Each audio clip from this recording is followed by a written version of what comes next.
शहजादी नूर की कहानी। एक ज़माने की बात है कि एक खूबसूरत शहजादी थी जिसका नाम नूर था। वो अपने वालिद बादशाह के महल में रहती थी। नूर की खूबसूरती की शोहरत दूर दूर तक फैली हुई थी। इसके बाल सियाह रेशम की तरह चमकते थे और इसकी आँखें चमकदार सितारों की तरह थीं। महल के करीब एक गहरी झील थी जहाँ नूर अक्सर शाम के वक्त टहलने जाती थी। एक दिन जब वो झील के किनारे बैठी थी, अचानक पानी में से एक बदसूरत देव निकला। देव का चेहरा काला था, इसकी आँखें सुर्ख थीं और इसके बाल आग की लिपटों की तरह लहरा रहे थे। देव ने शहजादी को देखते ही उसे अपने जादू से कैद कर लिया और अपने ज़ेर ज़मीन महल में ले गया। ये महल 7 समंदर पार एक तारीक गार में था जहाँ कभी सूरज की रोशनी नहीं पहुँचती थी। महल में नूर को एक सुनहरी पिंजरे में कैद कर दिया गया। देव ने कहा, अब तुम हमेशा यहीं रहोगी और मेरी कैदी बनकर रहोगी। नूर रोज रात को चंद से दुआ मांगती कि कोई उसे इस कैद से आज़ाद करे।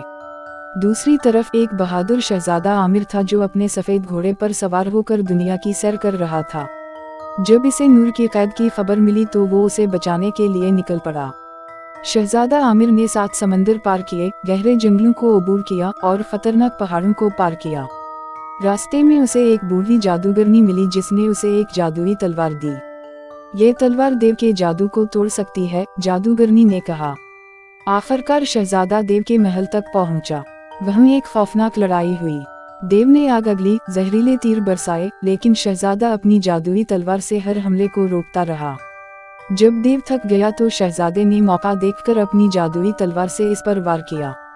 देव का जादू टूट गया और वो धुएं की तरह गायब हो गया। शहजादे ने फौरन सुनहरी पंजरा तोड़ा और शहजादी नूर को आज़ाद किया। शहजादी नूर और शहजादा आमिर वापस शहजादी के महल आए जहां बादशाह ने खुशी खुशी उनकी शादी करवा दी। फिर दोनों खुशी खुशी जिंदगी गुजारने लगे। कहते हैं कि इसके बाद कभी कोई देव इस इलाके में नजर नहीं आया और शहजादी नूर की कहानी आज तक लोगों को याद है कि मोहब्बत और बहादुरी की ताकत किसी भी जादू से ज्यादा ताकतवर होती है।